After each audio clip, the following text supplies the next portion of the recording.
우리 열창을 해주신 우리 성가대에게 큰 박수를 한번 다시 격려 박수 주죠. 예, 하나님 우리 아버지와 주 예수 그리스도로부터 오는 은혜와 평강이 오늘 주일 공동 예배에 참석하신 발복교회 모든 성도님들과 함께하기를 바랍니다. 오늘은 교회력으로 주님께서 약속하신 성령을 내려주신 것을 기념하는 성령 강림 주일입니다. 사실 성령 강림 주일은 우리 팔복교회 역사에도 매우 의미가 깊은 날이기도 합니다. 왜냐하면 팔복교회가 창립한 해인 1998년에 첫 7집사가 세워진 주일이 바로 성령 강림 주일이기 때문입니다. 이런 의미가 깊은 주일인 성령 강림 주일에 저는 사도행전 2장 1절부터 21절까지의 말씀으로 하나님의 은혜를 성도 여러분들과 함께 나누고자 합니다. 성도 여러분, 예수님께서는 부활하신 후 40일째 되는 날 하늘로 승천하셨습니다. 그리고 50일째 되는 날 드디어 약속하신 성령을 제자들에게 보내주신 것입니다. 그런데 마침 이날은 유대인의 명절인 오순절이기도 해서 많은 유대인들이 자신들의 명절인 이 오순절을 지키기 위해 천하 각국으로부터 예루살렘에 와서 머무르고 있었다는 겁니다. 누가는 이 경건한 유대인들을 오늘 말씀에서 아주 상세하게 소개합니다.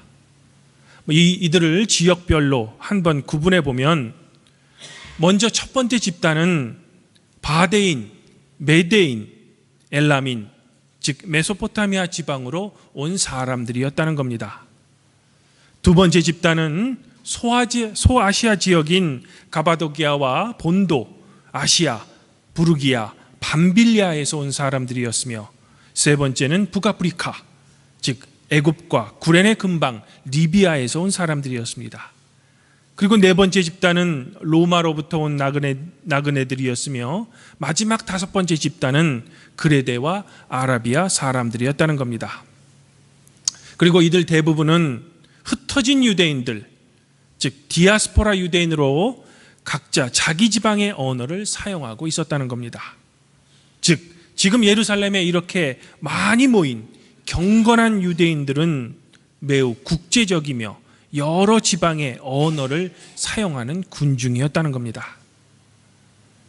하지만 예수님께서 약속하신 성령이 이들에게 임하자 갑자기 갈릴리 출신 제자들이 여러 지방의 언어로 말하기 시작했다는 겁니다. 비록 이들이 지금 자신들이 말하고 있는 언어에 대해서 한 번도 훈련받은 적이 없었음에도 불구하고 말입니다. 즉 이를 현대적으로 비유해서 설명드리면 외국에 단 한 번도 가본 적이 없는 갈릴리 사람들이 갑자기 영어, 독일어, 프랑스어 등으로 말한 겁니다. 당연히 미국, 독일, 프랑스에서 온 유대 사람들은 이 갈릴리 사람들이 그들이 한 번도 배워본 적이 없는 외국어로 말하자 이를 알아듣고 매우 놀란 것입니다. 그래서 이들은 이렇게 말합니다. 보십시오. 지금 말하고 있는 이 사람들은 모두 갈릴리 지방 사람들이 아닙니까?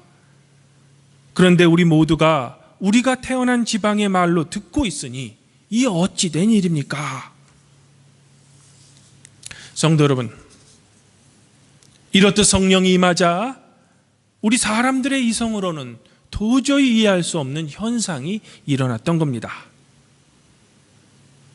이와 같은 오순절의 이적을 두고 교회의 전통적인 해석은 오늘 구약 봉독문이었던 창세기 11장에서 사람들이 바벨탑을 쌓음으로 인간들의 언어가 혼잡하게 되었는데 오늘 오순절 성령 사건으로 말미암아 이 바벨탑의 저주가 극복되었다고 해석하는 겁니다. 즉 오늘 성령 강림 사건으로 인한 이 사건 때문에 죄로 말미암아 흩어진 인간들이 하늘로부터 내려온 성령 안에서 새로운 연합을 하게 되었다는 겁니다. 그런데 가만히 살펴보면 오늘 구약의 바벨탑 사건과 사도행전의 성령 강림 사건에서 공통적인 요소가 한 가지 있습니다. 그것은 바로 우리 인간들의 소통에 사용되는 언어가 문제였다는 겁니다. 먼저 바벨탑 사건에서 인간이 하늘에 닿을 정도의 높은 바벨탑을 쌓았는데, 인간들이 이렇게 할 수 있었던 원동력 중에 하나가 바로 그 당시 인간들의 언어가 하나였다는 겁니다. 그런데 여러분 생각해 보시기 바랍니다. 우리 인간들의 언어가 하나라는 것, 즉 언어의 통일성 그 자체는 나쁜 것이 아닙니다. 만일 정말로 이 지구상의 언어가 하나라면 우리는 그 지긋지긋한 외국어 공부를 하지 않아도 됩니다. 그리고 언어 때문에 생기는 이 세상의 여러 가지 소통의 문제도 전혀 일어나지 않았을 것입니다. 이렇듯 인간 사회를 하나 되게 하는 언어의 통일성은 사실 매우 좋은 것입니다. 하지만 문제는 이것을 사용하는 사람들이 문제라는 겁니다. 즉 우리 인간은 언제나 장점을 단점으로 바꾸는 재주에 있어서만큼은 타의 추종을 불허한다는 겁니다. 즉 언어의 통일은 인간 사회를 연합할 수 있는 가장 좋은 사회적인 수단임에도 불구하고 연합한 인간들이 하는 일이란 고작 탑을 쌓아서 하나님께 도전하는 일이었다는 겁니다.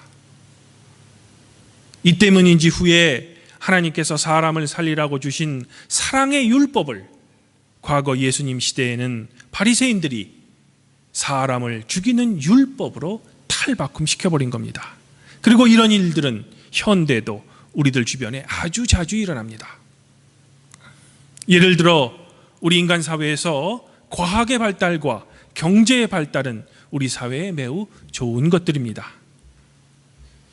하지만 이런 좋은 과학의 발달은 필연적으로 전쟁 무기의 발달로 이어졌으며 경제의 발달은 언제나 새로운 소외층을 낳게 하는 것이 우리 인간들의 역사인 겁니다. 또한 우리는 우리를 하나 되게 하는 이 통일성을 언제나 집단의 획일성으로 바꾸어 버립니다. 그러면 이번에는 오늘 성령 강림으로 인해 불같이 내린 성령 안에서 새로운 연합을 가능하게 한 언어의 소통에 대해서도 함께 살펴봅시다. 사실 성령 강림으로 인해 바벨 사건으로 말미암아 혼잡됐던 언어가 한 언어로 다시 통일된 것도 아닙니다. 그저 갈릴리 사람들은 다양한 지방의 언어로 말했으며 이 말을 각 지방으로부터 온 사람들이 알아들었다는 겁니다.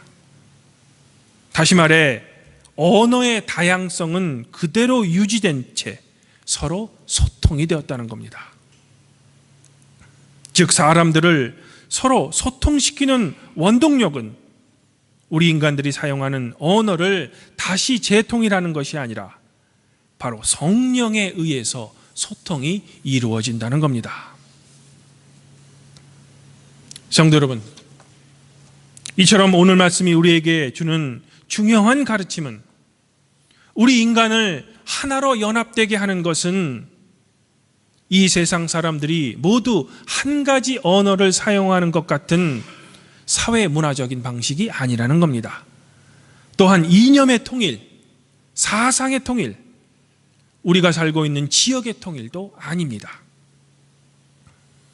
다시 말해 우리 인간들의 노력으로 인하여 이 사회에 진정한 연합이 이루어지는 것이 아니라 바로 주님께서 허락하신 성령의 힘으로만 우리 인간 사회는 서로 진정으로 소통할 수 있으며 연합될 수 있다는 것입니다. 바로 하나님께로부터 임한 은혜 안에서만 우리 인간은 진정한 화합과 평화를 이루게 된다는 겁니다. 그리고 바로 이런 이유 때문에 예수님께서는 사람들이 예수님 자신을 그들의 왕으로 세우고자 했을 때 단연코 거부하신 것입니다. 즉 인간들이 하는 방식으로는 도저히 하나님의 공평과 정의가 이루어지는 하나님 나라를 이 세상에 세울 수 없다는 것입니다. 이 땅 위에 하나님 나라는 오직 성령의 역사를 통해 세워지는 것이며 인간의 방식이 아닌 하나님의 방식으로 이루어졌을 때 불평등과 차별이 없는 우리 사회의 진정한 연합이 이루어진다는 겁니다. 그러므로 주님께서 가르쳐 주신 기도에서 뜻이 하늘에서 이루어진 것 같이 땅에서도 이루어지기를 기도하라고 우리에게 가르쳐 주신 것입니다. 또한 신조를 통해 우리는 성령을 믿는 것과 성령께서 하시는 일들, 즉 거룩한 교회와 성도의 교제, 우리의 죄의 사함, 몸의 부활, 그리고 영생을 믿는다고 우리는 고백하고 있는 것입니다. 그러나 여전히 안타까운 것은 우리 인간들은 우리를 살리며 또한 우리를 연합하게 하는 이 성령의 말씀, 그리고 성령께서 일하시는 방식에 언제나 귀가 어둡고 눈이 멀어 있다는 겁니다. 사실 오늘 말씀 속에서도 모든 사람들이 성령을 체험했음에도 불구하고 다 똑같이 반응을 한 것은 아니었습니다. 즉 오늘 예루살렘에 있었던 어떤 사람들은 오히려 성령에 따른 이 현상을 비웃으면서 방언하는 사람들이 술에 취했기 때문이라고 말했다는 것입니다. 하긴 주님이신 예수님께서 이 땅에서 하나님 나라의 복음을 전파했을 때도 모든 사람들이 하나님 나라의 복음을 다 받아들인 것은 아니었습니다. 심령이 가난한 자, 의에 줄이고 목마른 자들은 하나님 나라의 복음을 눈물로 받아들였지만 세상의 기득권층이었던 바리새인과 서기관들은 하나님 나라의 복음에 대해 강한 거부감을 나타내며 복음을 적극적으로 거부했던 겁니다. 이렇게 보면 오늘 성령 강림으로 말미암아 갈릴리 사람들이 각 지방의 언어로 말하는 것을 두고 그저 술에 취했기 때문이라고 말하는 사람들의 반응도 우리는 충분히 이해할 수 있습니다. 그러면 복음을 받아들인 우리 그리스도인들은 이처럼 복음을 거부하는 사람들을 어찌할 수 없으니 그저 그들을 방관하면 되는 걸까? 사랑하는 성도 여러분, 그러나 술에 취했다고 말하는 사람들을 향해 이제 베드로는 무리 중에 서서 모든 사람들을 향해 자신의 설교를 시작합니다. 가장 먼저 베드로는 새술에 취했다고 조롱하는 사람들을 향해 지금은 아침 9시입니다. 그러니 이 사람들이 여러분들이 생각하듯 술에 취한 것이 아닙니다 라는 말로 그들의 주장을 반박합니다. 즉 지금이 아침 9시인데 술 취한 사람이 있겠냐는 것입니다. 그러므로 이런 놀라운 현상은 술 취함 때문이 아니라는 정당한 근거를 베드로는 지금 제시하고 있는 겁니다.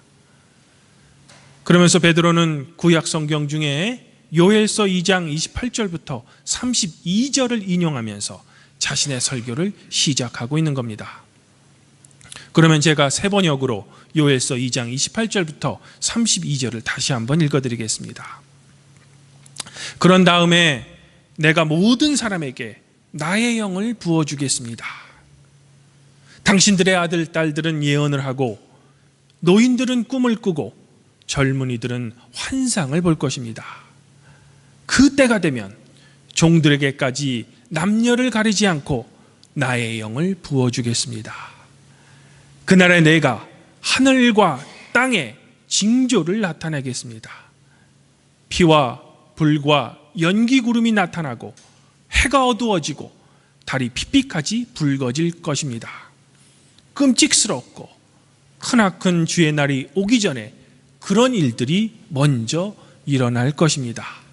그러나 주님의 이름을 불러 구원을 호소하는 사람은 다 구원을 받을 것입니다. 즉 과거 구약의 예언자인 요엘 선지자가 말세에 일어날 것이라고 예언한 성령이 지금 이곳 오순절에 모인 사람들에게 부어짐으로써 구약의 예언이 마침내 실현되었다는 겁니다.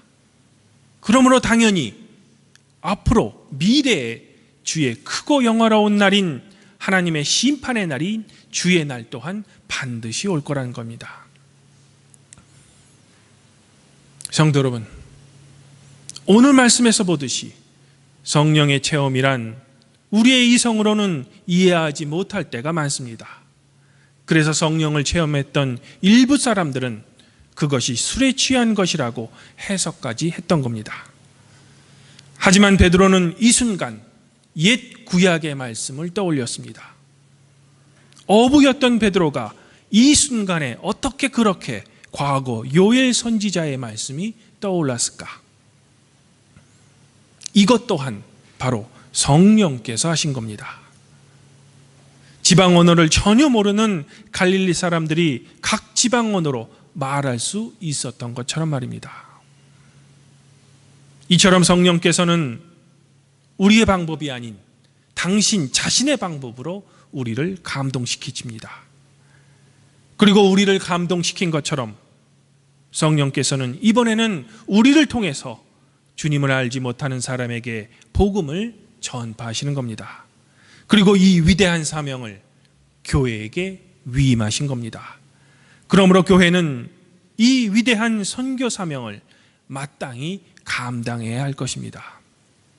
그러나 앞서 설명드린 대로 교회에 위임된 선교의 사명은 인간적인 방법에 의해서가 아니라 성령 자신의 방법으로 복음이 전파되어야 하는 것입니다. 이런 이유로 특정 교회의 선교가 아닌 바로 하나님의 선교가 이 땅에 이루어져야 하는 것입니다. 그리고 우리 교회와 성도들은 이 위대한 하나님의 선교에 귀하게 사용되기를 소망하며 기대할 뿐입니다. 주님 안에서 한 형제자매인 발복교회 성도 여러분, 저는 오늘 베드로가 인용했던 요엘 선지자의 누구든지 주의 이름을 부르는 자는 구원을 받을 것이라는 말에 대해 말씀드리면서 저의 설교를 정리할까 합니다. 오늘 설교 본문에는 포함되지 않았지만 베드로는 이어지는 22절에서 이스라엘 사람들이여 내 말을 좀 들어보십시오 라는 말로 이제 요엘 선지자의 인용이 끝났음을 알리면서 자연스럽게 사람들에게 구원을 소망한다면 마땅히 불러야 할 이름인 주의 이름이 바로 나사렛 예수라는 것을 선포합니다. 이 베드로의 설교대로 예수님의 초림은 과거 2000년 전에 이 땅에 실현되었으며 주님께서 다시 오시기로 약속하신 심판의 날인 재림은 언젠가 미래에 반드시 있을 것입니다. 그러므로 우리는 요엘 선지자의 예언대로 그리고 베드로의 설교대로 주님의 이름인 예수 그리스도를 불러야 할 것입니다. 하지만 우리가 함께 기억해야 할 것은 나더러 주여 주여 하는 사람이라고 해서 다 천국에 들어가는 것이 아니다 라는 예수님의 말씀 또한 기억해야 할 것입니다. 즉 우리가 아무런 실천 없이 그저 주님의 이름을 부르는 것만으로는 부족하다는 겁니다. 바로 아버지의 뜻대로 행하는 사람이 되어야 한다는 것입니다. 하지만 우리는 주님이 주신 복음을 율법으로 막 만드는 데는 아주 뛰어난 재주를 가진 사람들입니다. 그러므로 우리는 우리 자신을 성령께 온전히 맡겨야 한다는 겁니다. 이런 이유 때문에 사도 바울은 성령을 체험했음에도 불구하고 안타깝게 율법으로 돌아간 갈라디아 교인들에게 성령에 따라 살 것을 간곡히 요청했던 겁니다.